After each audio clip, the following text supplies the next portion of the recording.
नमस्कार। लक्ष्मण धारा education platform में आप सभी का स्वागत है। प्यारे साथियों, सभी प्रतियोगी परीक्षा हेतु उपयोगी एनसीईआरटी नोट्स में आज अपन क्लास 12th के हिस्ट्री की बुक पार्ट 3 में आपके चैप्टर संख्या 12 की बातचीत करेंगे। और ये चैप्टर संख्या 12 जो है वो आपके भारतीय इतिहास के कुछ विषय भाग 3 से संबंधित है। इससे पहले आपकी 2 किताबें जो है उनके नोट्स और एमसीक्यू सहित सभी जानकारी अपने कंप्लीट कर ली है। तो अपनी क्लास शुरू करने से पहले मैं आपको थोड़ी बहुत जानकारी उसका दे देता हूँ।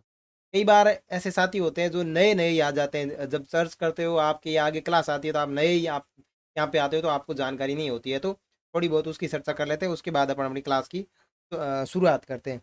तो देखो साथियों, यहाँ क्या सिस्टम है कि ये जो अपना चैप्टर है इसमें ये लक्ष्मण धारा यूट्यूब चैनल आपके एनसीईआरटी पे फिलहाल काम कर रहा है और आपको आना है प्ले लिस्ट के अंदर। सब्सक्राइब करने के बाद में यहाँ पे प्ले लिस्ट का ऑप्शन दिख रहा है, यहाँ पे आना है। उसके बाद में भारतीय इतिहास के कुछ विषय भाग 1, भाग 2 और भाग 3 की फिलहाल चर्चा यहाँ पे चल रही है। तो भाग 1 के आपको वीडियो और नोट्स जो नोट्स और एमसीक्यू है उनके वीडियो यहाँ पे मिलेंगे। फिर इसमें मिल जाएंगे आपके भाग 2 के और भाग 3 के, इसमें अभी आप देख ही रहे होंगे। अगर नहीं देखे तो इसके ऊपर क्लिक करके आप देख लीजिएगा।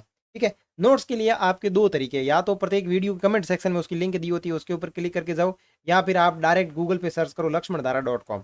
ठीक है। लक्ष्मणधारा.com सर्च करोगे तो आपके सामने एक वेबसाइट ओपन होगी, उसमें होम और शॉप का बटन दिखाई देगा। आपको शॉप वाले पे जाना है और जिस भी क्लास के आपको नोट्स एंड एमसीक्यू चाहिए, नाम मात्र की प्राइस के अंदर है, आप आराम से खरीद सकते हैं, कोई परेशानी नहीं आएगी। सिर्फ एक मेल आईडी चाहिए और आपको मोबाइल नंबर चाहिए, पीडीएफ आपके मेल आईडी पे आ जाएगी। ठीक है। और इस तरीके से आपके फ्री की कैटेगरी भी दी हुई है कुछ, तो आप वहां से परचेज कर लेना। अब अपन अपने चैप्टर की करते हैं शुरुआत। देखो, इस चैप्टर को शुरू करने से पहले मैं आपको 2-3 जानकारी बता देता हूँ। आप एक मिनट, वो वीडियो आवाज वगैरह बिल्कुल सही है ना? ओके ओके, टकाटक है। देखो, इस चैप्टर को शुरू करने से पहले आपको मेरी पर्सनल राय ये है कि इस चैप्टर को आप जरूर पढ़ें, क्योंकि ये चैप्टर बहुत मजेदार है। और किताब में से चैप्टर पढ़ने के लिए किताब का लिंक भी मैंने नीचे डाल रखा है, तो आप बुक के लिंक के ऊपर क्लिक करके आप देख लेना। कमेंट सेक्शन आराम से देखिए, उसमें आपको प्लेलिस्ट के लिंक और पीडीएफ की लिंक आराम से दिए हुए हैं, तो आप देख सकते हैं बढ़िया अच्छी तरीके से। तो मैं करता हूँ चैप्टर को शुरू। एक एक पॉइंट है बढ़िया जोश के साथ अपन देखेंगे कि महात्मा गांधी जी और राष्ट्रीय आंदोलन के बारे में चैप्टर है, तो आपको पता ही धमाकेदार तो होने वाला है। तो एक एक चीज को देखते हैं, और मैंने वो सारे तथ्य समाहित किए जो अपने प्रत्येक एग्जाम के लिए उपयोगी है। तो सबसे पहला टॉपिक है राष्ट्र निर्माण के कुछ प्रमुख नेता। अपने जैसे भारत में राष्ट्र निर्माण के लिए महात्मा गांधी जी ने योगदान दिया, उसी प्रकार विश्व के कुछ अन्य अन्य जो राष्ट्र है वहां पे भी कुछ लोगों ने विशेष योगदान दिया। जैसे इटली की बात करें तो इटली के अंदर इटली के निर्माण के साथ गैरीबाल्डी जो है वो राष्ट्र निर्माण में योगदान करते हैं। अमेरिका के स्वतंत्र युद्ध की बात करें तो स्वतंत्रता युद्ध के साथ में बात करें तो जॉर्ज वॉशिंगटन का बहुत अच्छा योगदान रहता है। वियतनाम को औपनिवेशिक शासन से मुक्त कराने के लिए संघर्ष से ची मिन्ह को जोड़कर देखा, हो ची मिन्ह को जोड़कर देखा जाता है। और भारत में बात करें तो महात्मा गांधी जी को राष्ट्रपिता के नाम से जाना जाता है। तो ये 3-4 तथ्य है कि भाई इटली में भाई राष्ट्र निर्माण में योगदान गैरीबाल्डी ने किया, अमेरिका में जॉर्ज वॉशिंगटन ने किया। ठीक है। वियतनाम की बात करें तो हो ची मिन्ह ने किया, और भारत में बात करें तो महात्मा गांधी जी ने किया। तो इस तरीके से ये आपके 4 टॉपिक कंप्लीट होते हैं। आगे है स्वयं की उद्घोषणा करता एक नेता महात्मा गांधी। गांधी जी का जन्म 1869 गुजरात के पोरबंदर जिले में हुआ था, या पोरबंदर क्षेत्र में हुआ। गांधी जी के पिताजी का नाम करमचंद जी और माता जी का नाम पुतलीबाई था। गांधी जी का पूरा नाम मोहनदास करमचंद गांधी था। पेशे से गांधी एक वकील थे। 1888 में गांधी अपनी वकालत की पढ़ाई के लिए इंग्लैंड गए थे, और 1893 में गांधी जी दक्षिण अफ्रीका गए थे। ये बचपन में बहुत ही शर्मीले स्वभाव के थे, मतलब हौंका बहुत ज्यादा आता था, और इनके बचपन का नाम मनु था, और अल्प आयु में इनकी विवाह जो है वो आपका कस्तूरबा से हो गया था। यानी इनका विवाह जो है कस्तूरबा बाई से हो गया था, यानी 13 वर्ष की उम्र में। तो ये इनके जीवन परिचय से लेकर के सामान्य जानकारियां थी। यानी महात्मा गांधी जी का जन्म 1869 गुजरात के पोरबंदर क्षेत्र में हुआ। पिताजी का नाम करमचंद गांधी जी था, माता जी का नाम पुतलीबाई, पूरा नाम मोहनदास करमचंद गांधी था। और 1888 डेट याद रखनी है। गांधी जी वकालत की पढ़ाई के लिए इंग्लैंड गए थे, और फिर 1893 में वो दक्षिण अफ्रीका गए थे। स्वभाव से बहुत ही शर्मीले थे। बचपन में इन्हें मनु कहा जाता था, और 13 वर्ष की आयु में कस्तूरबा से इनका विवाह कर दिया जाता है। अब अपन बात करते हैं गांधी जी और दक्षिण अफ्रीका। अब गांधी जी किस तरीके से दक्षिण अफ्रीका में जाते हैं और क्या उनके साथ में होती है, पूरी जानकारी देखते हैं एक एक करके बढ़िया अच्छे तरीके से। अब महात्मा गांधी जी का दक्षिण अफ्रीका में क्या रिश्ता रहता है देखते हैं। सेठ अब्दुल्ला के निमंत्रण पर 1893 में महात्मा गांधी जी दक्षिण अफ्रीका गए। अब कोई शेख अब्दुल्ला था, उसने कहा कि भाई आ जाओ, तो महात्मा गांधी जी जो है वो 1893 में महात्मा गांधी जी दक्षिण अफ्रीका जाते हैं। शेख अब्दुल्ला ने गांधी जी को एक मुकदमा लड़ने के लिए वहां पे बुलाया था। महात्मा गांधी जी वकील थे, तो कोई केस वेस ठोक दिया होगा किसी ने, तो लड़ने के लिए बुलाया था। गांधी जी का अफ्रीका जाने का सिलसिला यहीं से शुरू हुआ, लेकिन यहाँ भारतीयों के साथ भेदभाव देखकर गांधी जी अंदर से विचलित हो गए। यही कारण रहा कि उन्होंने इस भेदभाव को समाप्त करने का संकल्प लिया और दक्षिण अफ्रीका में महात्मा गांधी जी ने रंग भेद का सामना करना। गांधी जी ने दक्षिण अफ्रीका में लगभग 20 साल बिताए और रंग भेद का खुलकर विरोध किया एवं दक्षिण अफ्रीका में रहने वाले काले लोगों को इस भेदभाव से आज़ादी दिलाई। वहाँ पे उनके दोस्त थे नेल्सन मंडेला के साथ में मिलकर के उन्होंने संघर्ष किया। दक्षिण अफ्रीका में नेल्सन मंडेला ने रंग भेद की नीति खत्म की और उसके साथ महात्मा गांधी जी ने बहुत अच्छा योगदान दिया था। यानी शेख अब्दुल्ला ने 1893 में महात्मा गांधी जी को आपके अफ्रीका बुलाया, दक्षिण अफ्रीका गए। अफ्रीका गए तो सही, लेकिन वहाँ पंगा ये था कि वहाँ काले और गोरे को लेकर के भेदभाव था। काला गोरा भेदभाव था, यानी रंग भेद था वहाँ पे, रंग भेद था। रंग भेद की नीति को खत्म करने के लिए महात्मा गांधी जी 20 साल तक वहाँ संघर्ष करते रहे। दक्षिण अफ्रीका में ही महात्मा गांधी ने पहली बार अहिंसात्मक विरोध की विशिष्ट तकनीकी सत्याग्रह का इस्तेमाल किया। यानी उन्होंने महात्मा गांधी जी ने सत्याग्रह का इस्तेमाल यहाँ दक्षिण अफ्रीका में किया था, जिसमें विभिन्न धर्मों के बीच सौहार्द बढ़ाने का प्रयास किया गया। उच्च जाति भारतीयों को निम्न जातियों और महिलाओं के बीच भेदभाव वाले व्यवहार के लिए चेतावनी दी गई। चंद्रन देवसेन ने कहा कि दक्षिण अफ्रीका ने गांधी जी को महात्मा बनाया। यानी ये एक व्यक्ति है चंद्रन देवनेसन, ये कहते हैं कि दक्षिण अफ्रीका ने ही महात्मा गांधी जी को महात्मा बनाया। 1915 में जब गांधी जी भारत आए तो उस समय का भारत 1893 में जब वे गए, यहाँ से गए, तब के समय से अपेक्षाकृत भिन्न था। यद्यपि ब्रिटिश औपनिवेशिक तो था, लेकिन अब राजनीतिक दृष्टि से अधिक सक्रिय था। तो इन बातों को एक एक करके अपन समझते हैं। ऊपर वाली बातें तो सारी अपन ने पूरी तरीके से समझ ली थी। अब यहाँ देखो कि शेख अब्दुल्ला के कहने पर महात्मा गांधी जी वहाँ गए 1893 में, वहाँ उन्होंने एक मुकदमा लड़ा, लेकिन वहाँ के बीच जो वहाँ दक्षिण अफ्रीका है वहाँ पे रंग भेद देखकर महात्मा गांधी ने 20 साल वहाँ पे संघर्ष किया, सत्याग्रह की लड़ाई लड़ी और उसके बाद उन्हें महात्मा कहा गया। और 1915 में जब वो वापस आए और गए थे तब में बहुत अंतर था। जब वो गए थे, लेकिन गए तब भारत अंग्रेजों के गुलाम तो था, यानी औपनिवेशिक तो था ब्रिटिश का, लेकिन गए तब एकदम शांत था, लेकिन वापस आए तब एक तरीके से राजनीतिक दृष्टि से भारत जो है या भारत की जो स्थिति थी वो सक्रिय स्थिति थी। और यहाँ मैंने कुछ पिक्चर भी ऐड किए है साथ में। तो ये आपके महात्मा गांधी जी है, दक्षिण अफ्रीका के जोहान्सबर्ग में महात्मा गांधी जी का चित्र है। ये फरवरी 1908 के अंदर है, देख लीजिए। आपके महात्मा गांधी जी को जो अपने राष्ट्रपिता है, बचपन में ऐसे दिखते थे। और ये 1930 में नमक यात्रा जो शुरू हुई थी उस समय का साबरमती के किनारे का नज़ारा है। देख सकते हैं कि कितने लोग सपोर्ट में थे, कितने साल पहले की बात है। आप देख सकते हैं कि मतलब हमारे लोगों ने आज़ादी के लिए कितना मतलब संघर्ष किया है, इतने सारे लोग इकट्ठे। देखो आप, मैंने जब ये चैप्टर पढ़ा था ना, सही में इतना जोश आ गया था मेरे अंदर। आप इस चैप्टर को जरूर पढ़ना, क्योंकि बहुत सारी चीज़ें ऐसी होती है हिस्ट्री के अंदर, बहुत गजब की लगती है, अपने को इंटरेस्ट बढ़ा देती है हिस्ट्री में। स्वदेशी आंदोलन, अब ये इतना हुआ, वापस आए 1915 में। अब आगे देखो, भारत में 1905 से लेकर के 1907 तक एक स्वदेशी आंदोलन चला। इस आंदोलन के मुख्य नेताओं की बात करें तो लाला लाजपत राय पंजाब से संबंधित है, विपिन चंद्र पाल ये बंगाल से संबंधित है और बाल गंगाधर तिलक महाराष्ट्र से संबंधित है। और इन तीनों को लाल, बाल तथा पाल के नाम से जाना जाता है। इन्होंने अंग्रेजों के खिलाफ हिंसात्मकता रास्ता अपनाते हुए सिफारिश की थी। यानी महात्मा गांधी जी जब वहाँ थे 1915 में, लेकिन इसके बीच यहाँ एक स्वदेशी आंदोलन चलता है 1905 से लेकर के 1907 के बीच। इन दोनों के बीच एक आंदोलन चलता है और इस आंदोलन के अंदर आपके प्रमुख जो नेता आते हैं, एक तो आते हैं लाला लाजपत राय, उसके बाद में विपिन चंद्र पाल, बाल गंगाधर तिलक। इन तीनों को लाल, बाल और पाल के नाम से जाना जाता है। और इन्होंने जो रास्ता अपनाया वो हिंसा का रास्ता अपनाया। महात्मा गांधी जी अहिंसात्मक थे, लेकिन ये हिंसा के रास्ते, भाई साहब नहीं दे तो थाप मस्को, ठीक है ना, आज़ादी नहीं दे रहे, भोगने में थवा पे दो एक।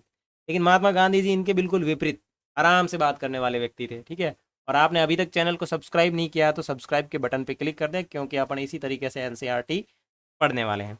आगे है उदारवादी गांधी। यानी गांधी जी थे वो बिल्कुल शांत प्रभाव के आदमी थे, शांत स्वभाव था उनका। तो उदारवादियों का एक समूह था जो एक कर्मिक व लगातार प्रयास करते रहने के विचार का हिमायती था। इन उदारवादियों में गांधी जी के मान्य राजनीतिक परामर्शदाता गोपाल कृष्ण गोखले के साथ मोहम्मद अली जिन्ना, जो गांधी जी की तरह गुजराती मूल के लंदन में प्रशिक्षित वकील थे। मोहम्मद अली जिन्ना भी महात्मा गांधी जी के फ्रेंड थे, बचपन में फ्रेंड थे, और वो भी वहाँ लंदन में पढ़े हुए वकील थे। गोखले ने गांधी जी को 1 वर्ष तक ब्रिटिश भारत की यात्रा करने की सलाह दी, जिससे कि वे इस भूमि को और इस भूमि के जो लोग हैं उनको जान सके। तो ये बात विशेष रूप से ध्यान रखना है कि महात्मा गांधी जी को किसने कहा या किसने सलाह दी कि आप ये जो ब्रिटिश भारत है इसकी 1 वर्ष तक भ्रमण करो, 1 साल तक पूरे घूमते रहो, ताकि आपको पता चले कि यहाँ के लोगों की समस्याएं क्या है और लोगों को जान सको। और उनकी पहली महत्वपूर्ण सार्वजनिक उपस्थिति 1916 में बनारस हिंदू विश्वविद्यालय के उद्घाटन समारोह में हुई। अब जैसे ये इन्होंने बात कही, गोखले जी ने बात कही, तो ये आपके बनारस जो हिंदू विश्वविद्यालय है, बनारस जो हिंदू विश्वविद्यालय है, वहाँ पे गए थे 1916 में, कोई उद्घाटन का प्रोग्राम था, वहाँ पे गए थे। ठीक है, तो 9 जनवरी 1915 को महात्मा गांधी दक्षिण अफ्रीका में सत्याग्रह का सफल प्रयोग करने के पश्चात भारत वापस आए, और 9 ही जनवरी को यहाँ पे आपको पता होगा अप्रवासी दिवस भी मनाया जाता है। ये बात भी आप एक विशेष रूप से ध्यान रखना। महात्मा गांधी जी जो है 9 जनवरी 1915 को वहाँ से वापस आए थे दक्षिण अफ्रीका से। दक्षिण अफ्रीका से वापस आने के बाद इस दिवस को अप्रवासी दिवस के रूप में माना जाता है। ठीक है, अब आगे चले, आगे जाके देखेंगे तो अपन आगे क्या चीज़ें देखेंगे। तो अब ये किसी प्रोग्राम में जाते हैं बनारस हिंदू विश्वविद्यालय, तो आगे देखते हैं बनारस हिंदू विश्वविद्यालय को। बनारस हिंदू विश्वविद्यालय की स्थापना एक उत्सव का अवसर था, क्योंकि यह भारतीय धन और भारतीय प्रयासों से संभव एक राष्ट्रवादी विश्वविद्यालय की स्थापना का द्योतक है। ये बात ध्यान रखना, ये भारत के खर्चे से ही बनाया गया था। और गांधी जी पहली महत्वपूर्ण सार्वजनिक उपस्थिति फरवरी 1916 में बनारस हिंदू विश्वविद्यालय के उद्घाटन समारोह में हुई। ध्यान रखना, महात्मा गांधी जी की पहली सार्वजनिक उपस्थिति कहाँ होती है? 1916 बनारस हिंदू विश्वविद्यालय के उद्घाटन समारोह में। इसी समारोह में आमंत्रित व्यक्तियों में राजा और मानव प्रेमी थे, जिनके द्वारा दिए गए दान ने बनारस हिंदू विश्वविद्यालय की स्थापना में योगदान दिया। समारोह में आमंत्रित व्यक्तियों में एनी बेसेंट, जो एक महत्वपूर्ण नेता थी, वो भी यहाँ पे मौजूद थे।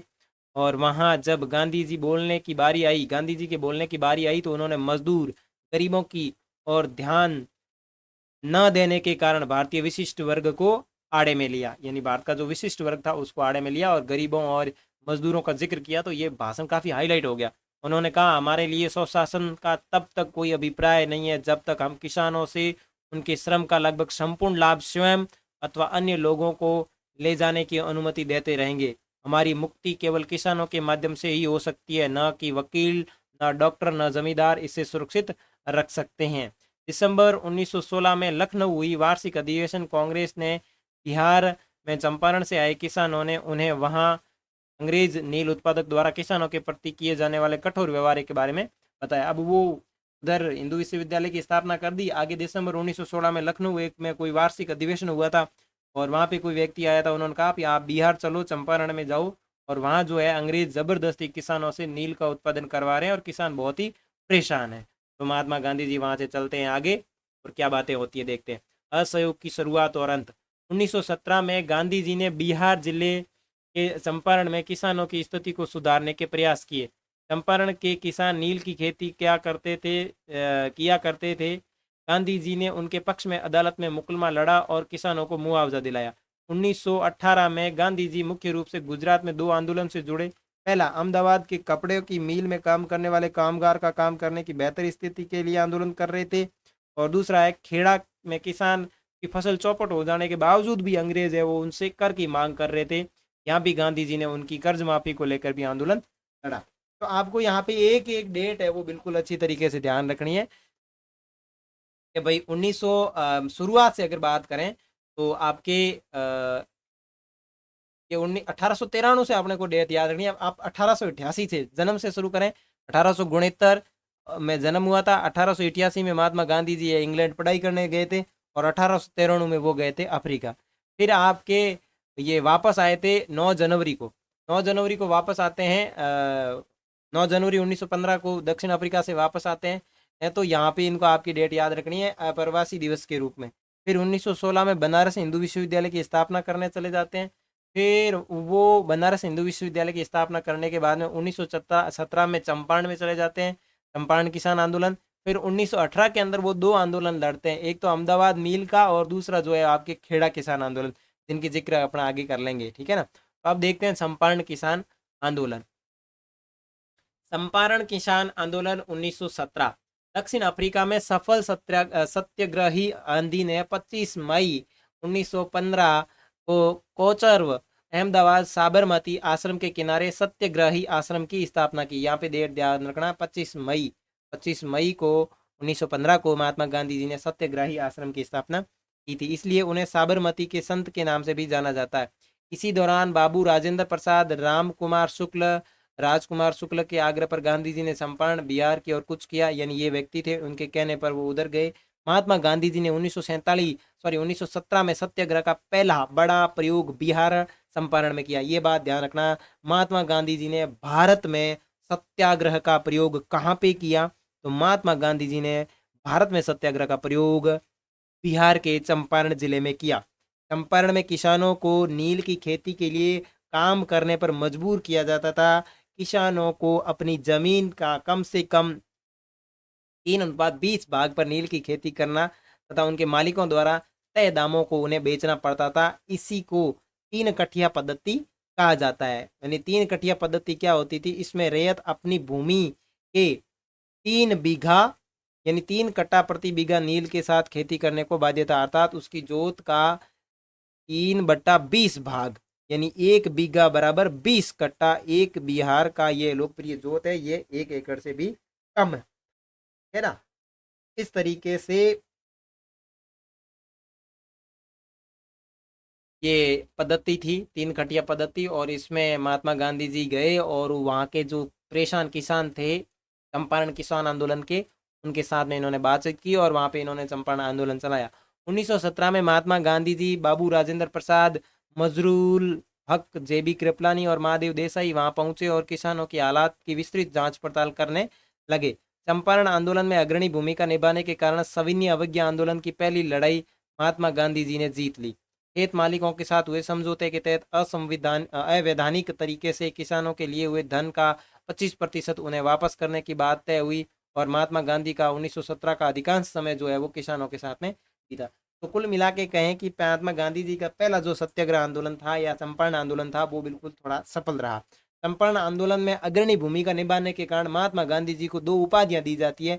वो कौन कौन सी है, तो एक दी जाती है महात्मा जी की, कौन देते हैं, रविंद्रनाथ टैगोर चंपारण किसान आंदोलन के तहत महात्मा गांधी जी को महात्मा की उपाधि देते हैं। और उसके बाद में एक उपाधि और मिलती है, मलंग बाबा। खान अब्दुल गफ्फार खान ने गांधी जी को मलंग बाबा की उपाधि दी, जिसका अर्थ होता है नंगा फकीर। तो इस तरीके की 2 उपाधियां जो है वो इनको मिलती है चंपारण किसान आंदोलन से। और खान अब्दुल गफ्फार खान अपन भारतीय संविधान में पढ़ते हैं, तब आएगा तब मैं पढ़ाऊंगा कि कांग्रेस ने मेरी जो मांगे हैं वो एक नज़रअंदाज कर दी, भेड़िया के आगे रख दिया, इस तरीके की बातें आती है। आगे खेड़ा सत्याग्रह आंदोलन। अब अपन ने ऊपर बात की थी ना, एक तो खेड़ा सत्याग्रह आंदोलन था, दूसरा अहमदाबाद में मील मजदूर आंदोलन था। ये यहाँ पे मैंने अभी बताया था ना ऊपर आपको, ये एक तो मील और दूसरा खेड़ा सत्याग्रह, ठीक है। ये 2 काम इन्होंने 1918 में किए थे। 1917 में तो इन्होंने संपूर्ण आंदोलन किया था और 18 की बात करते हैं।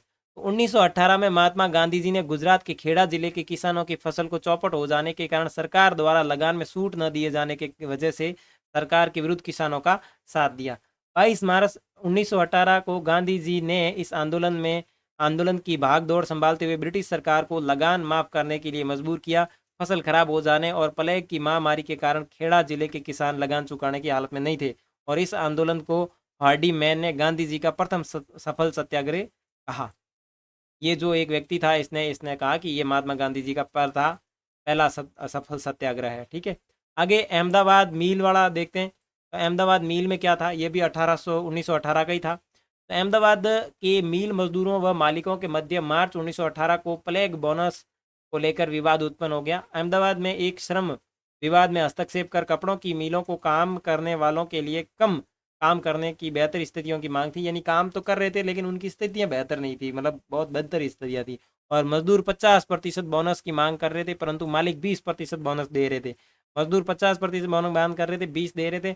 और गांधी जी ने इस आंदोलन का नेतृत्व करते हुए भूख हड़ताल का सहारा लिया और इस आमरण अनशन का परिणाम मजदूरों को 35% बोनस के रूप में मिला। जैसे तैसे करके 35 तक तो मामला सेट किया।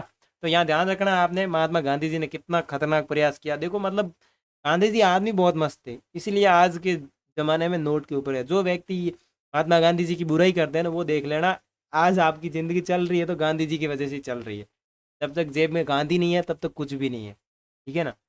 नॉट अहमदाबाद मील आंदोलन गांधी जी का पहला आमरण अनशन का प्रतीक है। ध्यान रखना, अहमदाबाद मील आंदोलन जो है वो महात्मा गांधी जी का पहला आमरण अनशन का प्रतीक था। उल्लेखनीय है कि इस आंदोलन में मिल मालिक अंबालाल साराभाई व उनकी बहन अनुसुईया ने गांधी जी का साथ दिया था। इस आंदोलन में मिल मालिक अंबालाल साराभाई और उनकी बहन अनुसुईया ने भी गांधी जी का साथ दिया था। तो ये चीजें आप इसमें ध्यान रखना। आगे बात करें रोलेट एक्ट की, तो 1914 से 18 के बीच प्रथम विश्व युद्ध के दौरान अंग्रेजों ने भारत में प्रेस प्रतिबंध लगा दिया, यानी जो न्यूज है प्रेस प्रतिबंध लगा दिया और बिना किसी जांच और मुकदमे के लोगों को जेल में डालने की अनुमति दे दी। यानी रोलेट एक्ट भारत में जो प्रथम विश्व युद्ध हुआ था ना, प्रथम विश्व 14 से 18 के बीच में हुआ था, उसके दौरान अंग्रेजों ने क्या किया, यहाँ पे प्रेस पर प्रतिबंध लगा दिया और किसी भी आदमी को बिना मुकदमे चलाए उसमें जेल में डाला जा सकता है। प्रथम विश्व युद्ध की समाप्ति के बाद सर सिडनी रोलेट एक्ट की अध्यक्षता एक समिति मतलब अध्यक्षता में एक समिति को बनाया गया और इस समिति ने इस व्यवस्था को आगे जारी रखने की सिफारिश की। इस तरह 1919 में अंग्रेजों द्वारा रोलेट एक्ट पास किया गया और इस एक्ट के अनुसार किसी भी विद्रोही को किसी भी प्रकार की जांच किए बिना मुकदमा चलाए उसे बंदी बनाया जा सकता है। तो ये तो बहुत बिल्कुल गलत बात थी। मूड हो गया कि इसको जेल में डालना, तो ये जेल में किसी को भी उठा के डाल देते थे। पूरे देश में इस रोलेट एक्ट का बड़े स्तर पर विरोध किया गया और गांधी जी ने भी इसका खुलकर विरोध किया था। पूरे देश में बंद लागू कर दिया, पूरे देश में बंद लागू कर दिया गया, सभी मतलब पूरे देश को बंद कर दिया गया। दुकानें, बाजार, स्कूल आदि बंद कर दिए गए और पूरे देश में एक सन्नाटा सा आ गया। रोलेट एक्ट का सबसे बढ़ चढ़कर विरोध जो है वो आपके पंजाब राज्य में हुआ, क्योंकि पंजाब के लोग ने प्रथम विश्व युद्ध के दौरान अंग्रेजों की तरफ से युद्ध में हिस्सा लिया था। इस योगदान के बदले पंजाब के लोग अपने ये इनाम की अपेक्षा कर रहे थे और उसके बदले अंग्रेजों ने रोलेट एक्ट दे दिया और इस वजह से वो बहुत ही ज़्यादा नाराज थे। पंजाब में विरोध का समर्थन करने के लिए गांधी जी भी पंजाब के लिए रवाना हुए। रास्ते में ही उन्हें कांग्रेस के कई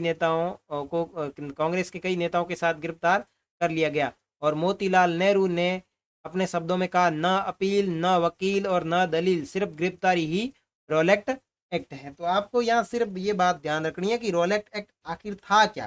देखो, प्रथम विश्व युद्ध के दौरान बहुत सारे लोग अपने यहाँ से भी युद्ध लड़ने गए थे वहाँ। तो युद्ध लड़ने गए थे तो कोई मर गए होंगे वहाँ युद्ध में, कोई शहीद हुए, कैसे ही करके कुल मिला के मामला खराब ही हुआ था। तो जब भारत के और ये कहा जाता है कि पंजाब के अंदर लोग बोल रहे थे कि भाई हमारे को इनाम वगैरह कुछ मिलेगा, लेकिन अंग्रेजों ने तो रोलेट एक्ट लागू कर दिया कि भाई साहब फालतू कोई गबगब करेगा तो उसको बिना कारण बताए जेल के अंदर डाला जा सकता है। तो इसका पूरे भारत के अंदर विरोध हुआ था और मोतीलाल नेहरू जी ने अपने शब्दों में कहा था कि न अपील, न वकील और न दलील, सिर्फ और सिर्फ क्या है, रोलेट एक्ट है। तो इस तरीके की बातें जो है वो भी आपको मद्देनजर रखनी है। अब है रोलेट एक्ट के विरुद्ध सत्याग्रह 1919। रोलेट एक्ट को भारतीय जनता ने काला कानून कहकर आलोचना की, यानी रोलेट एक्ट तो इसके भारतीय जनता ने काला कानून कहा। गांधी जी ने रोलेट एक्ट की आलोचना करते हुए इसके विद्रोह सत्याग्रह के लिए सत्याग्रह सभा की स्थापना की। ध्यान रखना, इसके विरुद्ध जो महात्मा गांधी जी ने वो सत्याग्रह सभा की स्थापना की। रोलेट एक्ट एक विरोधी सत्याग्रह के पहले चरण में स्वयं सेवकों ने कानून को औपचारिक चुनौती देते हुए गिरफ्तारियां दी। 6 अप्रैल 1919 को गांधी जी के अनुदेश पर देश में हड़तालों का आयोजन किया गया। हिंसा की छोटी मोटी घटनाओं के कारण गांधी जी का पंजाब और दिल्ली में प्रवेश प्रतिबंध कर दिया। अब गांधी जी ने लगाया स्टेटस, भाई साहब ये सब मामला ऐसे करो कि आप आंदोलन करो और इनके खिलाफ करो ताकि ये वापस ले कानून, नहीं तो बैंड बज जाएगी। जैसे ही स्टेटस डाला इधर दंगे होने शुरू हो गए। 6 अप्रैल 1919 को गांधी जी के अनुरोध पर देश में हड़तालें होनी शुरू हुई, छोटी मोटी हिंसा भी हुई और जैसे हिंसा हुई तो गांधी जी का पंजाब और दिल्ली में आने पर प्रवेश बंद कर दिया। इधर से अंग्रेजों ने नोटिस दिया कि गांधी जी हम आपको चेतावनी देते हैं कि आप पंजाब और दिल्ली में नहीं आ सकते। 6 अप्रैल को गांधी जी दिल्ली में प्रवेश के प्रयास किए गए, लेकिन उनको गिरफ्तार कर लिया गया और इनकी गिरफ्तारी से देश में आक्रोश बढ़ गया और बम्बई से, मतलब देश में आक्रोश बढ़ गया तो गांधी जी को बम्बई ले जा करके रिहा कर दिया गया। अंग्रेजों की बड़ी फटती थी गांधी जी से, जबरदस्त तरीके से बढ़ती थी। अब दिल्ली से इन्होंने गिरफ्तार किया और वापस मुंबई ले जा करके छोड़ दिया। रॉलेट एक्ट के विद्रोह के लिए गांधी जी द्वारा स्थापित सत्याग्रह सभा में जमनलाल दास, द्वारका दास, शंकरलाल बैंकर, उमर सोमानी और बीजी हानीमन आदि शामिल थे। तो ये तो था रॉलेट एक्ट। तो रॉलेट एक्ट सभा का सभा की स्थापना महात्मा गांधी जी ने की थी। ठीक है, आगे बात करें जलियांवाला बाग हत्याकांड। 13 अप्रैल 1919 में अमृत शहर में जलियांवाला बाग हत्याकांड हुआ। बाग में काफ़ी सारे लोग रॉलेट एक्ट के विरोध प्रदर्शन के लिए इकट्ठा हुए थे। यह मैदान के चारों तरफ से बंद, ये जो मैदान था ये चारों तरफ से बंद था, यानी 4 दीवार था। शहर से बाहर होने के कारण वहाँ जुटे लोगों को यह पता नहीं था कि इलाके में मार्शल लॉ लागू किया जा चुका है। मार्शल लॉ का मतलब होता है सैनिक शासन। ठीक है, जनरल डायर हथियारबंद सैनिकों के साथ वहाँ पहुँचता है और पहुंच जाते हैं और उसने मैदान के बाहर निकलते ही सारे रास्ते बंद कर दिए और इसके बाद सिपाहियों के ऊपर अंधाधुंध गोलियां चलाई। परिणाम स्वरूप इसमें 1000 से ज़्यादा लोगों की मृत्यु हुई, लेकिन सरकारी आंकड़ों के अंदर केवल और केवल 379 ही बताई जाती है। तो जलियांवाला बाग हत्याकांड जो है वो कहीं ना कहीं आपके जो संबंध स्थापित करता है वो करता है आपके रॉलेट एक्ट से, क्योंकि रॉलेट एक्ट का सबसे ज़्यादा प्रभाव और सबसे ज़्यादा प्रदर्शन जो था पंजाब में था और इसी के विरुद्ध जलियांवाला बाग हत्याकांड हुआ। क्योंकि जलियांवाला बाग हत्याकांड 13 अप्रैल 1919 को अमृत शहर के जलियांवाला बाग नामक स्थान पर होता है और इसमें रॉलेट एक्ट के खिलाफ लोग विरोध प्रदर्शन करने के लिए एकत्रित होते हैं। एक ये बहुत बड़ा मैदान था जिसके चारों तरफ दीवार थी, लोग दीवारों के अंदर आराम से बैठ के बातचीत कर रहे थे, लेकिन उन्हें पता नहीं है कि मार्शल लॉ लागू किया जा चुका है और जनरल डायर जो है वो आपके हथियारबंद सैनिकों के साथ में वहां पहुंच जाता है, चारों तरफ से रास्ते बंद कर देता है और जो अंदर बेचारे लोग बैठे थे उनके ऊपर अंधाधुंध गोलियां चलाई जाती है। कहा जाता है कि 1000 से भी ज़्यादा लोग मारे गए, लेकिन सरकारी आंकड़ों के अंदर केवल और केवल 379 लोग ही बताए जाते हैं। उसके बाद में शुरू होता है असहयोग आंदोलन। इधर अपन चित्र देख लेते हैं भाई थोड़े बहुत। ये महात्मा गांधी जी है, देखो चल रहे हैं, कहाँ जा रहे हैं, नमक राज्य का आधिपत्य, ये दांडी यात्रा पे जा रहे हैं। और असहयोग आंदोलन तो अपन ने ऊपर देख लिया था कितने लोग इकट्ठे हो रखे थे। और ये देखो असहयोग आंदोलन हो रहा है 1922 के अंदर, लोग जो है इनकी विदेशी कपड़ों की होली जला रहे हैं। ओके, अब देखते हैं असहयोग आंदोलन। यह आंदोलन गांधी जी का प्रथम जन आंदोलन था। उस समय गांधी जी जन नेता बन गए थे और इस आंदोलन से जनता में एक नया जोश आ गया। इस आंदोलन के अंदर निम्न कार्यक्रम किए गए, यानी जो असहयोग आंदोलन था इसके तहत क्या क्या घटनाएं घटित हुई। सबसे पहले सरकार से प्राप्त उपाधियों, वेतनिक और अवैतनिक पदों का त्याग किया गया, यानी सरकार की जो भी उपाधि दी हुई, जो भी मेडल दिए वो त्याग दिए गए। जो सरकार की सेवा मिल रही है, जो सरकार की सेवा भी नहीं मिल रही है, ऐसे पद जो वेतनिक है और अवैतनिक है उन पदों को छोड़ दिया। सरकारी स्कूलों और सहकारी अनुदान प्राप्त स्कूलों का बहिष्कार किया गया। 1919 सुधार एक्ट के अंतर्गत होने वाले चुनावों को भी रद्द किया गया। सरकार के सभी न्यायालयों का बहिष्कार किया गया। विदेशी माल का बहिष्कार किया गया। सभी सरकार और अर्ध सरकारी समारोह का बहिष्कार किया गया। सैनिक, कॉलेज, मजदूर आदि में काम करने वालों ने साफ इनकार कर दिया। सरकार को टैक्स देना बंद कर दिया और सैनिक कर्मचारियों द्वारा विदेशों में नौकरी करने से साफ मना कर दिया गया।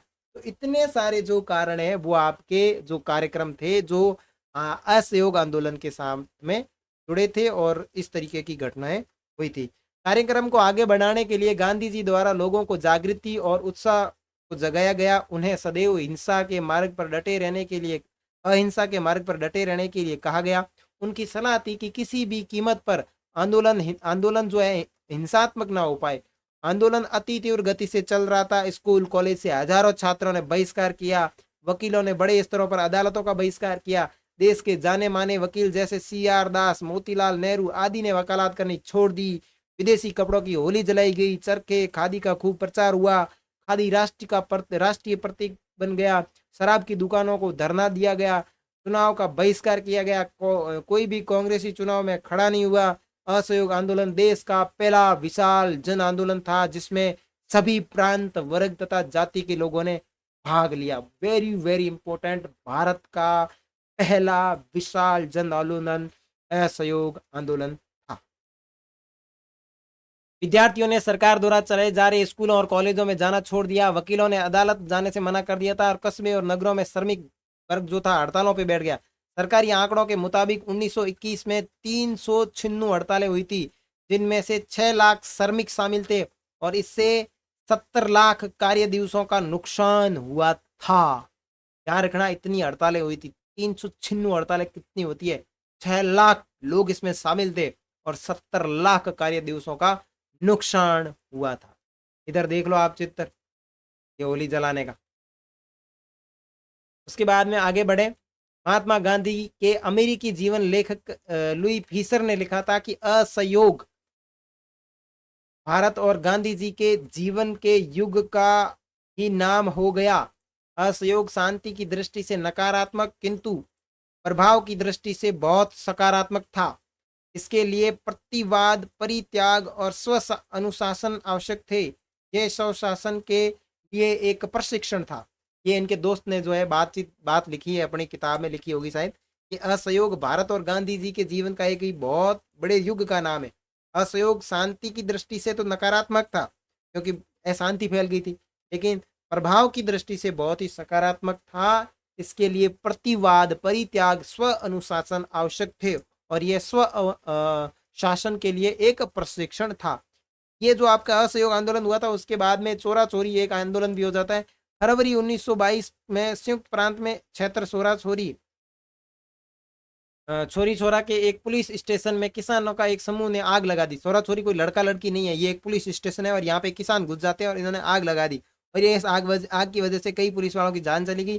गांधी जी ने इस हिंसा का विरोध किया और अपना असहयोग आंदोलन वापस ले लिया और इस तरह असहयोग आंदोलन का अंत हुआ। ये छोरा छोरी भाई साहब गजब करवा देते हैं। छोरा छोरी क्या करते हैं भाई? छोरी छोरा लफड़ा हो जाता है 1922 में फरवरी के अंदर और यहाँ पे किसान है जो ये पुलिस स्टेशन में घुसते हैं। महात्मा गांधी कहते हैं कि मैं जो भी आंदोलन करूंगा वो बिल्कुल अहिंसात्मक तरीके से करूंगा। लेकिन यहाँ मैटर ये हुआ कि इस छोरा छोरी हत्याकांड ने थोड़ा हिंसात्मक रूप ले लिया और पुलिस वालों के जो पुलिस स्टेशन था उसके अंदर आग लगा दी और पुलिस वाले मर गए, यानी जान चली गई। तो अंग्रेजों का है गांधी जी यू आर झूठ बोलता, इधर देखो हिंसा ही हिंसा होती। तो महात्मा गांधी जी ने कहा भाई साहब अब बात तो रखनी पड़ेगी, जुबान दी है। तो गांधी जी ने क्या किया, कड़ी निंदा करते हुए इस चोरी छोरा हत्याकांड की निंदा करते हुए आपने आंदोलन का जो असहयोग आंदोलन चला रहे थे उनको वापस ले लिया।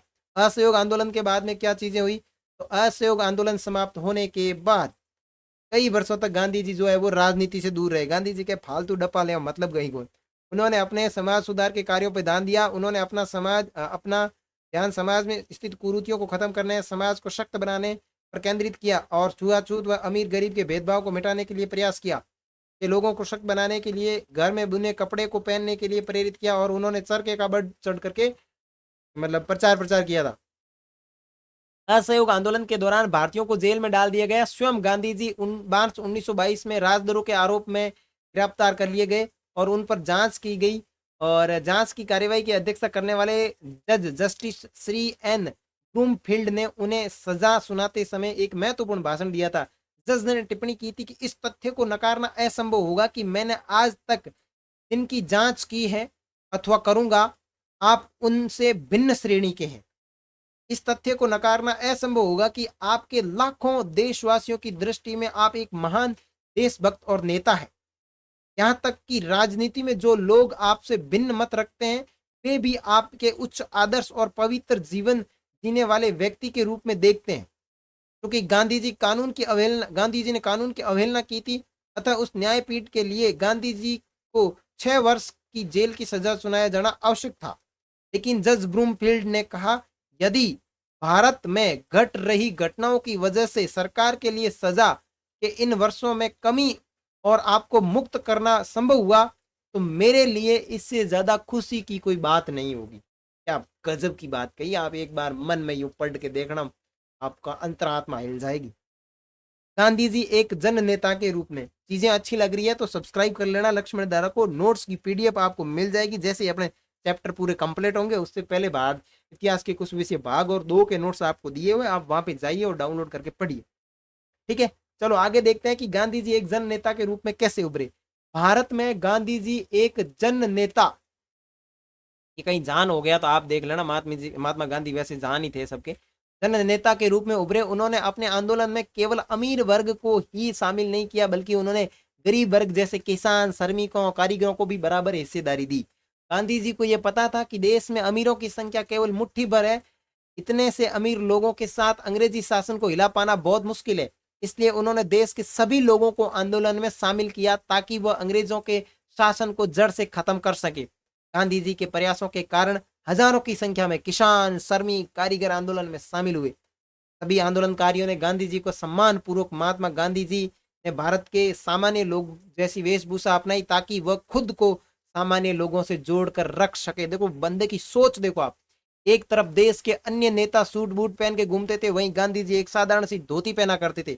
अपनी वेशभूषा और विचारधारा के कारण लोग गांधी जी को गरीबों के मसीहा और हमदर्द के रूप में देखने लगे। गांधी जी ने सदैव हिंदू मुस्लिम एकता पर बल दिया ताकि आपसी भेद के कारण देश की आजादी में कोई बाधा नहीं। महात्मा गांधी जी को कोई मोह नहीं था। बंदा चाहता था तो बढ़िया वकील था, वो अंग्रेजों की चापलूसी करके भाई साहब बहुत मोटा पैसा छाप सकते थे और आराम से अपनी जिंदगी जी सकते थे, लेकिन नहीं, उन्होंने मानवता के धर्म के ऊपर चले। उन्होंने एक आदर्श नीति अपनाई। और देखो आप, महात्मा गांधी जी ने इतने सरल कपड़े क्यों पहने? क्योंकि उन्हें पता था कि अमीर लोग जो है वो मुट्ठी भर है और अमीर लोगों से आप अंग्रेजों से लोहा नहीं ले सकते। और उन्होंने अपने आप को बदला। आप देखो महात्मा गांधी जी जब पढ़ने गए थे तो बढ़िया सूट बूट में गए थे, लेकिन वापस जब अपने भारत में आंदोलन कर रहे हैं तो एक साधारण सी धोती पहनी हुई, सिर्फ धोती और कुछ नहीं, लठ लिया हुआ हाथ में और पूरे देश में घूमे और भारत को आजाद करवा दिया। तो कितने हमदर्द इंसान थे और गरीबों के मसीहा थे। और आज के नेताओं को देख लो आप, आज के समय के जितने भी नेता हैं उनको गांधी जी के आदर्श पढ़ने बहुत जरूरी है। अगर वो गांधी जी के आदर्श और जैसे कोई नेता बन जाए तो मैं तो चाहता हूँ एक नेता को कम से कम 1-1.5 महीने तक उसको पूरा गांधी जी का जीवन दर्शन ही पढ़ाना चाहिए, ताकि उन्हें पता चले कि देश आखिर आजाद कैसे हुआ और गांधी जी कैसे आदर्श पे चले थे। यहाँ के नेता भाई साहब 5 साल के लिए चुनाव लड़ते हैं, एक बार जीते दोबारा गायब हो जाते, दिखते ही नहीं, वापस चुनाव आते तभी दिखते हैं। गांधी जी ने स्वदेशी का प्रचार किया ताकि देश के लोगों का विकास हो सके। अपने कार्यों के कारण गांधी जी केवल राजनीति नेता नहीं बल्कि एक समाज सुधारक के रूप में भी पहचाने गए। और उन्होंने देश में स्वच्छता और आत्मनिर्भरता पर भी जोर दिया। महात्मा गांधी फरवरी 1924 से जेल से रिहा हो गए और अब उन्होंने अपना ध्यान घर में बने कपड़े, खादी को बढ़ावा देने और छुआछूत को समाप्त करने के लिए लगाया। तो 1922 में जेल गए थे, वापस यहाँ पर 1924 में निकलते हैं। अभी इसे भी साइमन कमीशन आ जाता है। 1919 में अंग्रेजी सरकार द्वारा भारत सरकार अधिनियम को पारित किया गया। इसे मॉन्टेस्क्यू सेम्सफोर्ड सुधार अधिनियम कहा गया। इन्हें लागू किए जाने के 10 वर्ष बाद इसे सुधार की जांच करने हेतु कोई भी भारतीय इन सुधारों से संतुष्ट नहीं था और वह इनमें अभी बदलाव चाहते थे। और इन सुधारों की जांच करने के लिए साइमन कमीशन का गठन किया गया, जो 1927 में किया गया था और अगले वर्ष 1928 में ये भारत में आया था। यानी कहने का मतलब ये कि 1919 में यहाँ मॉन्टेस्क्यू सेम्सफोर्ड सुधार नामक कोई संगठन बना था, ठीक है, इन्होंने कुछ सुधार किए थे। अब कहा गया कि 10 वर्ष बाद अपन वापस इसमें फेरबदल करेंगे कि क्या बदला हुआ। तो 10 वर्ष बाद में वापस यहाँ पे ये आते हैं, 1927 में वहां से निकलते हैं और 1928 में अपने यहाँ पहुंचते हैं कि साइमन कमीशन भारत आया। और साइमन कमीशन कहा इसलिए आ जाता है क्योंकि इसकी जो अध्यक्षता करने वाला व्यक्ति था उसका नाम था जॉन साइमन। इस कमीशन में अभी कुल 7 सदस्य थे, सारे के सारे अंग्रेज थे। भारत लोगों द्वारा इस साइमन कमीशन का विरोध किया गया क्योंकि इसका एक भी सदस्य मतलब भारतीय नहीं था, सारे के सारे अंग्रेजी थे। और कोलकाता में सुभाष चंद्र बोस के नेतृत्व में साइमन कमीशन का विरोध किया गया। बंबई में साइमन कमीशन का विरोध किया गया। साइमन कमीशन वापस जाओ के नारे लगाए गए। लखनऊ में जवाहरलाल नेहरू, JB पंत के नेतृत्व में साइमन कमीशन का घोर विरोध किया गया। इस विरोध प्रदर्शन के दौरान पुलिस लाला लाजपत राय पर लाठी ठोक देती है और हमला कर देती है, जिसके कारण उनकी मृत्यु हो जाती है। और मुस्लिम लीग ने भी मोहम्मद अली जिन्ना के नेतृत्व में साइमन कमीशन का विरोध किया था। तो कुल मिलाकर के साइमन कमीशन का भारत में पूरी तरीके से विरोध होता है। और इसके बाद होता है आपका लाहौर अधिवेशन।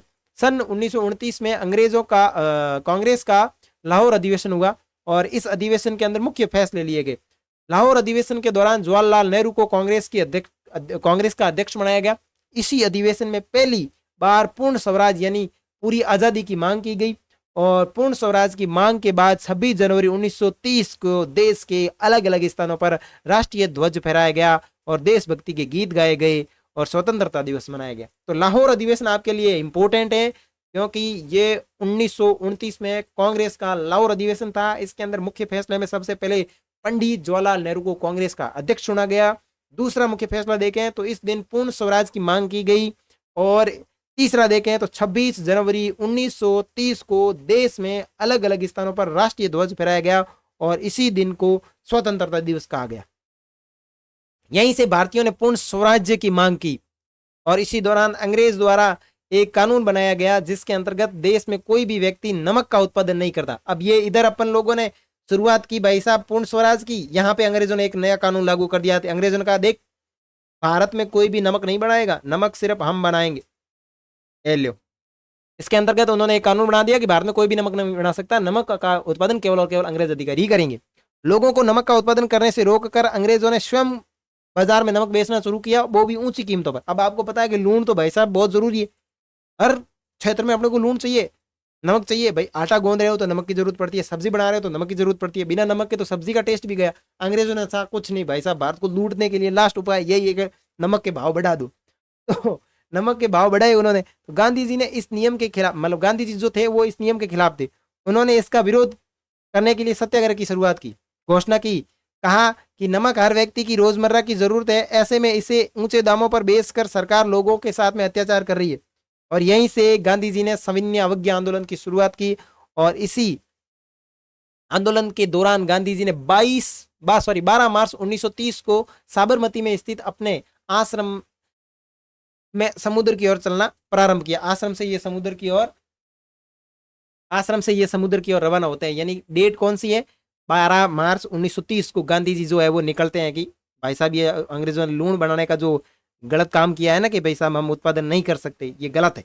और हालांकि गांधी जी ने अपनी नमक यात्रा की पूर्व सूचना जो है वायसराय लॉर्ड इरविन को दी थी। वायरस ये एक तरह का वायसराय लॉर्ड इरविन को दी थी, किंतु इरविन उनकी इस कार्रवाई के महत्व को नहीं समझ सकते। उन्होंने कहा कि क्या है यार गांधी जी फालतू बोल रहे हैं, ऐसा कुछ नहीं है। इस यात्रा में उनके साथ हजारों लोगों की संख्याएं जो है शामिल हुई। यात्रा शुरू करने के 3 हफ्ते बाद में वो गांधी जी जो है आपके समुद्र के किनारे पहुंचते हैं। समुद्र के किनारे पहुंचने के बाद में वो मुट्ठी भर नमक लेते हैं और नमक लेकर के इन्होंने अंग्रेजों के इस कानून को तोड़ दिया। तो आप देख सकते हैं चित्र में, ये ला यहाँ पे आपकी महात्मा गांधी जी वो नमक चुन रहे हैं। यानी गांधी जी ने इस नमक आंदोलन को, मतलब जो नमक का कानून बनाया गया था अंग्रेजों के द्वारा, इसको तोड़ दिया। इस कानून को तोड़ने के बाद गांधी जी अंग्रेजों के नजरिए में या अंग्रेजों की नजरों में अपराधी बन गए, परंतु उनसे प्रेरित होकर देश में कई स्थानों पर ऐसे नमक यात्राओं का आयोजन किया गया। नमक सत्याग्रह को बढ़ावा देते हुए देखकर अंग्रेजों ने लगभग 60,000 लोगों को गिरफ्तार कर लिया था और गांधी जी को भी गिरफ्तार कर लिया। इस आंदोलन की शुरुआत में अमेरिका के समाचार पत्रिका टाइम्स ने गांधी जी की कद काठी का मजाक उड़ाते हुए अपनी पहली रिपोर्ट में लिखा कि इस दुर्बल शरीर के साथ शायद गांधी जी अपनी नमक यात्रा को पूरा कर पाएंगे। गांधी जी ने नमक सत्याग्रह की सफलता के लिए साथ ही टाइम्स की पत्रिका के विचार बदल गए। मतलब जैसे जैसे गांधी जी को नमक सत्याग्रह की सफलता प्राप्त हो रही थी, साथ ही साथ वही टाइम्स पत्रिका उसने अपने विचार बदल दिए। अब यही पत्रिका गांधी जी को साधु और राजनेता कहकर उनकी प्रशंसा करने लगी और लिखा कि गांधी जी की इस यात्रा को लोगों का भारी समर्थन मिल रहा है और जिस वजह से अंग्रेज शासन बेचैन में पड़ गया। देख लो, लोग वक्त बदलते भाई साहब, टाइम नहीं रखते। टाइम्स ने लिखा पहले कि गांधी जी भाई साहब इसको पूरा कर पाएंगे या नहीं कर पाएंगे, लेकिन बाद में जैसी सफलता मिली तो वक्त बदल दिया, जज्बात बदल दिया, सब कुछ बदल दिया। तो आप भी ध्यान रखें, समय साथ नहीं दे रहा है तो कोई नहीं, उठो जागो और लक्ष्य की प्राप्ति के लिए दौड़ पड़ो। जब आप सफल होंगे तो अपने आप ऐसी टाइम्स वाली न्यूज़ें हैं वो अपने आप आपके सपोर्ट में काम करेगी। आगे देखो, संवाद नमक यात्रा के परिणाम। नमक यात्रा के कम से कम 3 परिणामों का उल्लेख था। सबसे पहली बात करें तो यह वह घटना थी जिसके चलते महात्मा गांधी जी दुनिया की नजर में आए और इस यात्रा को यूरोप और अमेरिका के प्रेस ने व्यापक कवरेज दी। दूसरा कि यह पहली राष्ट्रवादी गतिविधि थी जिसमें औरतों ने भी बढ़ चढ़ करके भाग लिया। समाजवादी कार्यकर्ताओं में कमला देवी चट्टोपाध्याय ने गांधी जी को समझाया कि वे अपने आंदोलन को केवल पुरुषों तक ही सीमित नहीं रखे। कमला देवी खुद उन असंख्य औरतों में से थी जिन्होंने नमक या शराब कानूनों का उल्लंघन करते हुए सामूहिक गिरफ्तारी दी थी। तीसरा, संभवतः सबसे महत्वपूर्ण कार्य यह था कि नमक यात्रा के कारण ही अंग्रेजों को यह एहसास हुआ कि अब उनका राज बहुत ही जल्द खत्म होने वाला है, नहीं टिकेगा और भारतीयों को भी सत्ता में हिस्सा देना पड़ेगा। तो ये 3 महत्वपूर्ण बातें होती है नमक जो यात्रा होती है उसके परिणाम की। तो ये बात आपको ध्यान रखनी। अब आगे शुरू होंगे गोलमेज सम्मेलन। सविनय अवज्ञा आंदोलन की तीव्रता को देखकर ब्रिटिश सरकार ने घोषणा की कि भारत के विभिन्न राजनीतिक दलों के प्रतिनिधियों एवं ब्रिटिश राजनीतिज्ञों का एक गोलमेज सम्मेलन बुलाया जाएगा। इसमें साइमन कमीशन की रिपोर्ट के आधार पर भारत की राजनीतिक समस्याओं पर विचार विमर्श किया जाएगा। तब ये नमक आंदोलन के परिणाम निकले तो उसके बाद में अंग्रेजों ने गोलमेज सम्मेलन बुलाने शुरू किए। प्रथम गोलमेज सम्मेलन 12 नवंबर 1930 से लेकर के 19 जनवरी 1931 के बीच होता है। क्या चीजें देखते हैं। प्रधानमंत्री रैमजे मैकडोनाल्ड की अध्यक्षता में लंदन में 12 नवंबर 1930 से 19 जनवरी 1921 तक प्रथम गोलमेज सम्मेलन का आयोजन होता है। इसमें कुल 89 प्रतिनिधियों ने भाग लिया था। इस गोलमेज सम्मेलन का उद्देश्य भारतीय संवैधानिक समस्याओं को सुलझाना था। क्योंकि कांग्रेस ने इस सम्मेलन में भाग नहीं लिया, अतः इस सम्मेलन में कोई निर्णय नहीं लिया गया। सम्मेलन अनिश्चित काल हेतु स्थगित कर दिया गया। डॉक्टर अम्बेडकर और जिन्ना ने इस सम्मेलन में भाग लिया था। जनवरी 1931 में महात्मा गांधी को जेल से रिहा किया गया और अगले ही महीने वायसराय के साथ उनकी एक लंबी बैठक हुई और इन्हीं बैठकों के बाद में उसे गांधी इरविन समझौते के नाम से जाना जाता है। तो कुल मिला के बात यह है कि प्रथम गोलमेज सम्मेलन हुआ तो सब लोगों ने इसमें कोई इंटरेस्ट लिया नहीं था। 89 प्रतिनिधि यहाँ से गए थे, जिसमें आपके डॉक्टर BR अम्बेडकर और जिन्ना शामिल थे, लेकिन उसमें कोई खास निर्णय और कांग्रेस में भी इसने कोई खास हिस्सेदारी नहीं ली। और 1931 में बाद में गांधी जी को रिहा किया गया जेल से। जैसे ही गांधी जी जेल से रिहा हुए तो गांधी इरविन समझौते होने शुरू हो गए, क्योंकि वायसराय इरविन के साथ में गांधी जी की लंबी लंबी बैठकें हुई थी। तो गांधी इरविन समझौता क्या था इसमें देखो। जनवरी 1931 में गांधी जी को रिहा किया गया और रिहा होने के ठीक एक महीने बाद गांधी जी और उस दौर के नए वायसराय जो थे इरविन के साथ में बहुत ही बैठकें हुई। और इस बैठक के दौरान गांधी और इरविन के बीच में एक समझौता हुआ, जिसे गांधी इरविन समझौते के नाम से जाना जाता है, जिसके अंदर 3 शर्तें थी कि गांधी जी इरविन ने गांधी जी से अपना सविनय, ठीक है ना, सविनय अवज्ञा आंदोलन वापस लेने को कहा। यानी गांधी जी ने कहा कि आपका जो सविनय अवज्ञा आंदोलन है आप इसे वापस ले लीजिए। सविनय अवज्ञा आंदोलन वापस लेने के बदले गांधी जी ने सारे कैदियों को रिहाई की मांग की। गांधी जी ने कहा कोई बात नहीं, मैं सविनय अवज्ञा आंदोलन वापस ले लूंगा, लेकिन आपको मेरे जितने भी कैदी है उन सबको रिहा करना पड़ेगा। लगभग 60,000 के आसपास गिरफ्तारी हुई थी, वो सारे के सारे रिहा करो। साथ गांधी जी ने मांग की कि भारत के लोगों को तटीय इलाकों पर नमक उत्पादन की अनुमति दी जानी चाहिए। कई रेडिकल राष्ट्रवादी लोगों ने इस समझौते की आलोचना की, क्योंकि आंदोलन का मुख्य उद्देश्य आज़ादी था जो गांधी जी हासिल नहीं कर पाए। अब कई लोगों ने यहाँ गांधी जी की आलोचना भी की कि भाई साहब असहयोग आंदोलन का अपना उद्देश्य तो था आज़ादी प्राप्त करना, लेकिन अब आप वापस ले रहे हो। तो लोगों ने आलोचना भी की कि भाई अपने उद्देश्य तो आज़ादी प्राप्त करना कहा था, लेकिन अभी तो अपने को उद्देश्य मिला ही नहीं। तो इस तरीके से उन्होंने थोड़ी आलोचना भी की थी। उसके बाद में होता है दूसरा गोलमेज सम्मेलन। 1931 में दूसरे गोलमेज सम्मेलन का आयोजन लंदन में होता है। इस सम्मेलन में कांग्रेस का नेतृत्व गांधी जी के द्वारा किया जाता है। गांधी जी ने कहा उनकी पार्टी पूरे देश का नेतृत्व करती है और उनकी इस बात का 3 पार्टियों द्वारा विरोध किया गया। सबसे पहले विरोध किया गया मुस्लिम लीग ने। मुस्लिम लीग ने भारत के मुसलमानों का प्रतिनिधित्व करती है। उन्होंने कहा कि कहाँ कांग्रेस है जो सबका नेतृत्व कर रही है। मुस्लिम लीग ने यहाँ पे टांग अड़ा दी, कहा कि नहीं, मुस्लिम लीग जो है मुस्लिम लीग का प्रतिनिधित्व करती है। उसके बाद में रजवाड़ों के जो लोग थे उन्होंने कहा कि रजवाड़ों ने कहा कि उनके क्षेत्र में कांग्रेस का कोई प्रभाव नहीं है। उसके बाद डॉक्टर BR अम्बेडकर आ गए। उन्होंने कहा कि कांग्रेस द्वारा दलितों का प्रतिनिधित्व नहीं किया जाता। इतना भेद होने के कारण इस सम्मेलन का कोई नतीजा नहीं निकला और गांधी जी को खाली हाथ ही वापस लौटना पड़ा और भारत में आकर के वापस उन्होंने सविनय अवज्ञा आंदोलन की शुरुआत कर दी। तो ये भी एक मज़ेदार स्टोरी रहती है कि किस तरीके से सविनय अवज्ञा आंदोलन वापस लिया और फिर सविनय अवज्ञा आंदोलन वापस शुरू कर दिया। तो 1931 में दूसरा गोलमेज सम्मेलन समाप्त होने के बाद गांधी जी वापस आते हैं। कोई खास सफलता मिलती नहीं है और वापस आकर के सविनय अवज्ञा आंदोलन वापस शुरू कर देते हैं। अब यहाँ एक शानदार चीज है कि नए वायसराय लॉर्ड विलिंगडन को गांधी जी से कोई खास हमदर्दी नहीं थी। अपनी बहन को लिखे एक निजी खत में विलिंगडन लिखता है कि अगर गांधी न होता तो ये दुनिया वाकई खूबसूरत होती।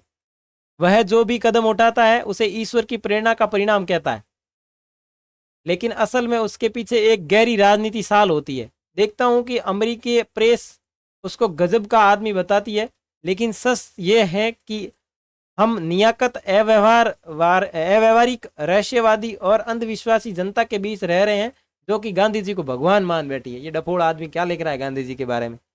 इसको खास हमदर्दी नहीं थी, इसलिए अपनी बहन को लिख रहा है कि गांधी जी ऐसे हैं ऐसे हैं। इसको पता नहीं है गांधी जी तुम्हारा बैंड बजाने वाला है। आगे, द्वितीय विश्व युद्ध की शुरुआत 1939 में सेकेंड विश्व युद्ध की शुरुआत हुई और उस दौर में ब्रिटिश यानी ब्रिटेन मित्र राष्ट्रों में शामिल था। इस स्थिति को देखते हुए महात्मा गांधी और जवाहरलाल नेहरू दोनों ने अंग्रेज सरकार को अंग्रेजी सरकार को एक प्रस्ताव दिया कि अगर वो भारत की आज़ादी का आश्वासन दे तो कांग्रेस उसके युद्ध में सहायता करेगी, परंतु अंग्रेजी सरकार द्वारा उनके प्रस्ताव को खारिज कर दिया गया और इसके विरोध में कांग्रेस के मंत्रिमंडल अक्टूबर 1939 में इस्तीफा दे दिया, यानी मंत्रिमंडल ने इस्तीफा दे दिया, यानी ये यहाँ इनकी बात बनी नहीं। उसके बाद में क्रिप्स मिशन यहाँ पे भारत आता है। 1942 के दौर में ब्रिटेन की एक सर्वदलीय सरकार बनी और इस सरकार में लेबर पार्टी के सदस्य भी शामिल थे। लेबर पार्टी के सदस्य भारतीयों से काफी हमदर्दी रखते थे, वह उनकी आज़ादी के पक्ष में थे, लेकिन इस सरकार के प्रधानमंत्री विंस्टन चर्चिल एक कट्टर साम्राज्यवादी थे। 1942 में चर्चिल ने कांग्रेस के साथ समझौता करने के लिए पुनः प्रयास शुरू किए। इन प्रयासों के तहत उन्होंने अपने एक मंत्री स्टेफोर्ड क्रिप्स को भारत भेजा ताकि वह भारत में कांग्रेस के नेताओं से बात करके समस्या का समाधान कर सके। इस वार्ता के दौरान कांग्रेस ने कहा कि अगर ब्रिटेन द्वितीय विश्व युद्ध में कांग्रेस का समर्थन चाहता है तो भारत के वायसराय को सबसे पहले अपने कार्यकारी परिषद के अंदर भारतीयों को एक रक्षा सदस्य के रूप में नियुक्त किया जाना पड़ेगा। अंग्रेजी सरकार ने इस बात को मानने से इनकार कर दिया और ये बात यहीं पे समाप्त हो गई। तो क्रिप्स मिशन कोई खास प्रभावी हुआ नहीं। तो इसके बाद में आ जाता है भारत छोड़ो आंदोलन। क्रिप्स मिशन की विफलता के बाद गांधी जी ने अगस्त 1942 में बंबई से भारत छोड़ो आंदोलन की शुरुआत की, यानी अगस्त 1942 में बंबई से भारत छोड़ो आंदोलन शुरू हो जाता है। तुरंत ही गांधी जी और अन्य वरिष्ठ नेताओं को गिरफ्तार कर लिया गया, लेकिन पूरे देश में युवा कार्यकर्ताओं ने हमले और तोड़फोड़ की। भारत छोड़ो आंदोलन एक जन आंदोलन के रूप में लाया जा रहा था, जिसे सैकड़ों हजार आम नागरिकों और युवाओं ने अपनी कॉलेजें छोड़कर चले गए। इस दौरान जब कांग्रेस नेता जेल में थे, जिन्ना और अन्य मुस्लिम लीग के नेताओं ने पंजाब और सिंध में अपना प्रभाव बढ़ाने के लिए धैर्य से काम लिया और उनकी उपस्थिति बहुत कम रही। जून 1944 में महात्मा गांधी को जेल से रिहा किया गया। बाद में उन्होंने मतभेदों को सुलझाने के लिए जिन्ना के साथ में बैठक की। जिन्ना ने कहा, डब्बा तू नाराज क्यों है मेरे से? नाराज मत रहे, देश की आज़ादी लड़नी है अपने को, देश को आज़ाद करवाना है, ऐसे अलग पार्टी बना के क्या कर लेगा। उसके बाद में 1945 में इंग्लैंड में श्रम सरकार सत्ता में आई और भारत को स्वतंत्रता देने के लिए खुद को प्रतिबंध किया। भारत में लॉर्ड वेवेल ने कांग्रेस और लीग के साथ बैठकें की। 1946 के चुनावों में ध्रुवीकरण पूरी तरीके से देखा गया, जब कांग्रेस सामान्य श्रेणी में बह गई थी, लेकिन मुस्लिमों के लिए सीटें आरक्षित थी। ये सीटें मुस्लिम लीग ने भारी बहुमत से जीती। 1946 में कैबिनेट मिशन आया, लेकिन यह कांग्रेस को प्राप्त करने में विफल रहा। मुस्लिम लीग संघीय व्यवस्था पर सहमति हो गई और जिससे भारत को एकजुट रखा और कुछ हद तक प्रांतों को स्वायत्ता प्रदान की गई। वार्ता की असफलता के बाद जिन्ना ने पाकिस्तान के लिए मांग की, यानी उन्होंने कहा कि मेरे को अलग पाकिस्तान चाहिए। पाकिस्तान बनाने पाकिस्तान पाकिस्तान को बनाने के लिए सीधी कार्रवाई के दिन का आह्वान कर दिया। अब इन्होंने कहा कि भाई मेरे को पाकिस्तान चाहिए और पाकिस्तान बनाने के लिए इन्होंने सीधी कार्रवाई के दिन का आह्वान कर दिया और इसी के तहत इन्होंने 16 अगस्त 1946 को कलकत्ता में दंगे भड़का दिए और बंगाल के अन्य हिस्सों में, फिर बिहार, संयुक्त प्रांत और पंजाब तक ये दंगे फैल गए थे और दंगों में दोनों समुदायों को नुकसान हुआ। फरवरी 1947 में वायसराय लॉर्ड बेवटन ने वेवेल की जगह ली। उन्होंने बातचीत के एक अंतिम दौर को बुलाया और जब वार्ता अनिर्णायक थी तो उन्होंने घोषणा की कि भारत को मुक्त कर दिया जाएगा और इसे विभाजित भी किया जाएगा। आखिरकार 15 अगस्त 1947 को सत्ता हस्तांतरित कर दी गई। तो इस तरीके से हम हो गए थे आज़ाद। अब आखिर पल हमारे साथ कैसे थे? तो गांधी जी ने आज़ादी के दिन 24 घंटे उपवास के साथ चिन्हित किए, यानी गांधी जी ने कोई खुशी नहीं मनाई। स्वतंत्रता संग्राम देश के विभाजन के साथ समाप्त हो गया।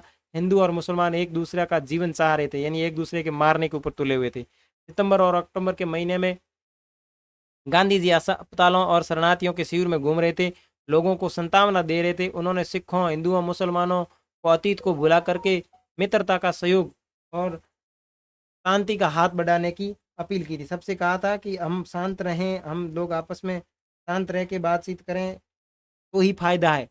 कांग्रेस ने कहा कि भारत में, हाँ, गांधी जी और नेहरू के समर्थन में कांग्रेस ने अल्पसंख्यकों के अधिकार पर प्रस्ताव पारित किया। और इसने आगे कहा कि पार्टी ने विभाजन को कभी स्वीकार नहीं किया, लेकिन इस पर उसने मजबूर किया गया, यानी पार्टी ने कभी कहा ही नहीं कि हम अलग होंगे, लेकिन उसे मजबूर किया गया। कांग्रेस ने कहा कि भारत एक लोकतांत्रिक धर्मनिरपेक्ष देश होगा, प्रत्येक नागरिक का सम्मान होगा। कांग्रेस ने अल्पसंख्यकों को आश्वासन दिया कि भारत में उनके अधिकारों की रक्षा की जाएगी। बहुत सारे भारतीयों को उनका यह सहदय आचरण पसंद नहीं था। 30 जनवरी की मतलब सहदय आचरण किसका? महात्मा गांधी जी का आचरण पसंद नहीं था। ये जो बात है गांधी जी के लिए कही गई। 30 जनवरी की शाम को गांधी जी दैनिक प्रार्थना सभा में एक युवक ने गोली मारकर हत्या कर दी। यानी 30 जनवरी की शाम को गांधी जी की दैनिक प्रार्थना सभा में एक युवक ने गोली मारकर मौत की नींद सुला दिया। उनके हत्यारे ने कुछ समय बाद आत्मसमर्पण कर दिया। वह नाथूराम गोडसे नाम का एक ब्राह्मण था। पुणे का रहने वाला गोडसे एक चरमपंथी हिंदुत्ववादी अखबार का संपादक था और वह गांधी जी के मुसलमानों का खुशामदी कहकर उनकी निंदा करता था। यानी मुसलमानों का खुशामदी, यानी गांधी जी का जो मुस्लिम लीग के प्रति जो प्रेम था उससे देखकर उसे बड़ी जलन होती थी और ये इस तरीके से उनकी निंदा किया करता था। गांधी जी की मृत्यु से चारों ओर गहरा शोक की लहर दौड़ गई।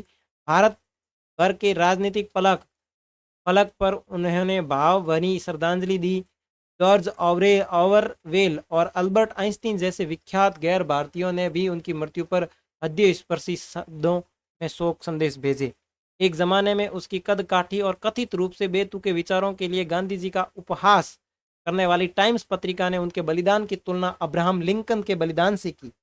पत्रिका ने कहा कि धर्मार्थ अमेरिकी ने लिंकन को मार दिया था क्योंकि उन्हें नस्ल या रंग से परे मानव मात्र की समानता में विश्वास था। दूसरी तरफ एक धर्मांध हिंदू ने गांधी जी की जीवन लीला समाप्त कर दी क्योंकि गांधी जी ऐसे कठिन क्षणों में भी दोस्ती और भाईचारे में विश्वास रखते थे। विभिन्न धर्मों को मानने वालों के बीच दोस्ती की अनिवार्यता पर बल देते थे। टाइम्स ने लिखा, दुनिया जानती थी उसने उनकी यानी गांधी जी की मृत्यु पर वैसे ही मौन धारण कर लिया जिस प्रकार उसने लिंकन की मृत्यु पर धारण किया। और ये समझना एक मायने में बहुत ही गहरा और बहुत साधारण काम है। ठीक है ना? तो इस तरीके से ये यहाँ पे गांधी जी की पूरी बातचीत होती है।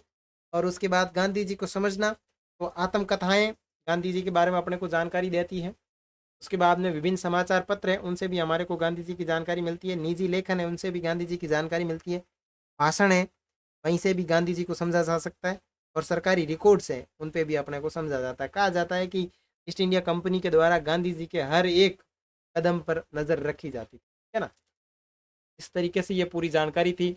और यहाँ पे आपको काल रेखा और खिलाफत आंदोलन, ये पूरी जानकारियाँ मिल जाएगी। ठीक है, और ये इंपॉर्टेंट लिंक भी आपको कमेंट सेक्शन में मिल जाएंगे।